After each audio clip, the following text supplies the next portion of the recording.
আসসালামু আলাইকুম। কেমন আছেন সবাই? গিয়েছিলাম রবীন্দ্র কুটির বাড়িতে, যেটি কুষ্টিয়া জেলার একটি অন্যতম পর্যটক স্থান। এটি কুষ্টিয়া জেলার কুমারখালী গ্রামে পদ্মার তীরে অবস্থিত।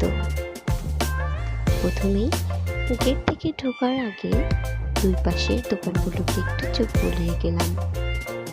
অনেক সুন্দর সুন্দর সরঞ্জাম এখানে থাকে। মন মতো আপনাদের পছন্দ মতো আপনারা নিতে পারেন। তারপরেই টিকিট কেটে ভিতরে ঢুকে গেলাম। রবীন্দ্র কুটির বাড়ি আসলে নাম হচ্ছে শিলাইদা কুটির বাড়ি নামে পরিচিত।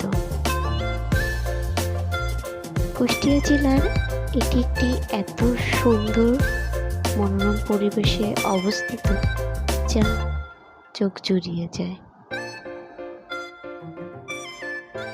পরিবার পরিজন নিয়ে আপনারা সকলেই ঘুরে আসতে পারেন কুষ্টিয়া এই রবীন্দ্র কুটির বাড়িতে। ভিতরে ঢুকেই চোখ জুড়ানোর মতো। এক পাশে একটি বড় পুকুর, নিরিবিলি রাস্তা আর মনোরম পরিবেশ। ফুলে ফুলে চারিদিকে এত সুন্দর যা আপনার মনকে এত আনন্দিত করবে যা ভাবনার বাইরে।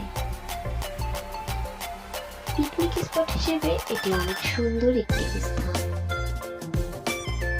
আপনার বাচ্চাদের নিয়েও আপনি যেতে পারেন। রবীন্দ্র সম্পর্কে ধারণা পেতে, রবীন্দ্রনাথ সম্পর্কে জানতে একবার হলেও এই শিলাইদা কুটির বাড়ি অবশ্যই ঘুরে আসবেন। দেরি না করে ভিতরে গেলাম। রবীন্দ্রনাথের ইতিহাস সম্পর্কে জানার জন্য এবং তার বিভিন্ন ব্যবহৃত সরঞ্জাম এখানে জাদুঘরে রাখা হয়েছে। এত পুরানো আমলের সুন্দর সুন্দর জিনিস যা দেখলে আপনার চোখ জুড়িয়ে যাবে। এটি ছিল রবীন্দ্রনাথের চেয়ার টেবিল। ছোট ছোট অনেক কবিতা এবং উপন্যাস এখানে লেখা। পড়লে রবীন্দ্রনাথ সম্পর্কে আরো বেশি ভালো করে জানতে পারবেন। তার আমলে ব্যবহৃত পালকি, ব্যবহৃত নৌকা এবং ছোট ছোট অনেক সুন্দর ইতিহাস ছড়ানো জিনিস এখানে দেখতে পাবেন।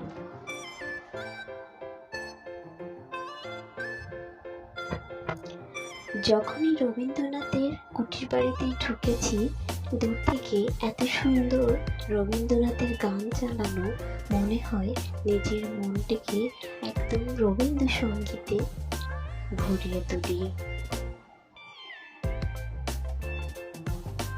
সময় স্বল্পতার জন্য অনেক কিছুই আমি আপনাদের দেখাতে পারলাম না।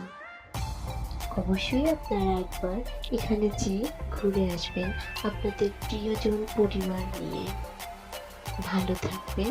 ধন্যবাদ সবাইকে।